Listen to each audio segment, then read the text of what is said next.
छत्तीसगढ़ी गाने देखने के लिए हमारे YouTube चैनल को सब्सक्राइब करें और नए अपडेट्स जानने के लिए बेल आइकन के बटन को क्लिक करें।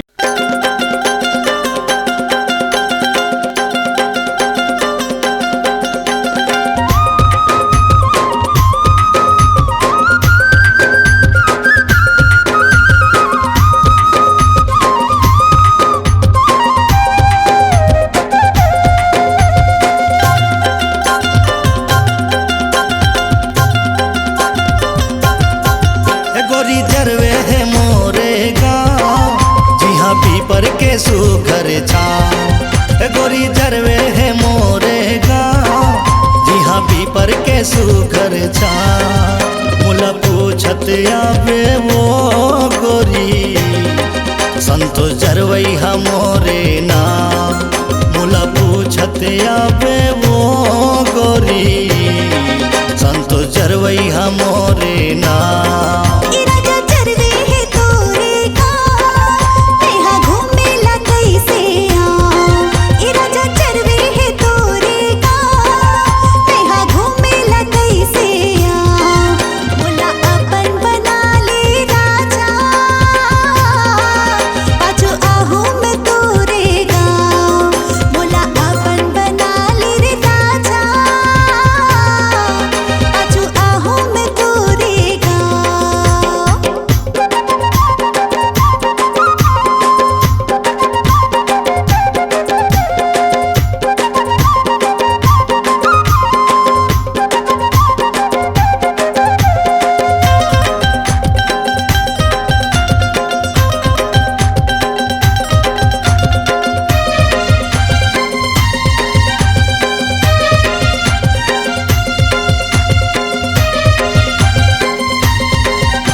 सन गाड़ी उतरबे महादेव बस मिली थाना बलौदा जांजगीर चापा हरदी महामाया हदी के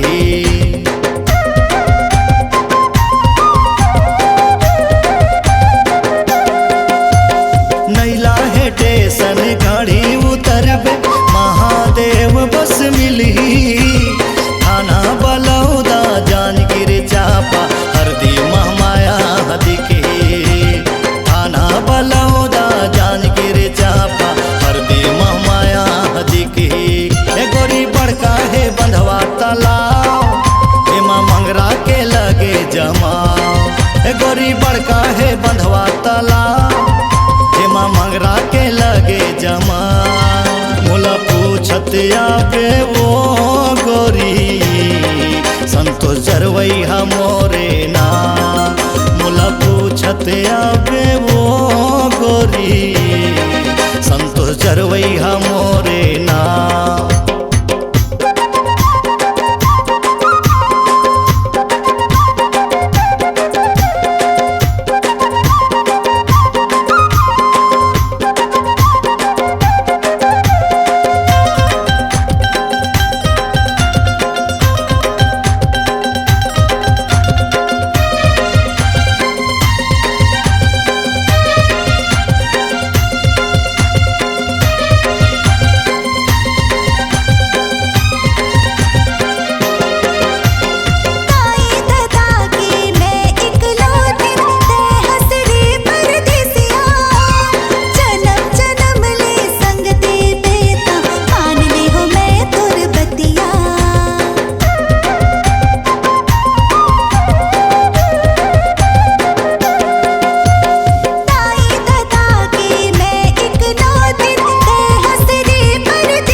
के सुघर छाँव गोरी जरवे है मोरे गाँव यहाँ पीपर के सुघर छाँव मुला पूछत आबे वो गोरी संतोष जरवई मोरे नाम मुला अपन बना ले रे राजा पाछू आहू में तोरे गाँव मुला पूछत आबे वो गोरी संतोष जरवई मोरे नाम मुला अपन बना ले रे राजा पाछू आहू में तोरे गाँव मुला पूछत आबे वो गोरी संतोष जरवई मोरे नाम। आपकी आवाज ही आपकी पहचान है।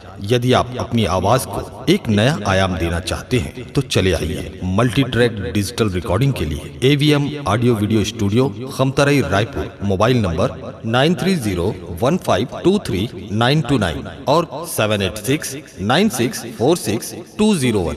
यदि आप नए एवं पुराने गीत सुनना चाहते हैं तो avmgana.com में जाकर गाना फ्री डाउनलोड करें और YouTube चैनल में AVM गाना को सब्सक्राइब करें।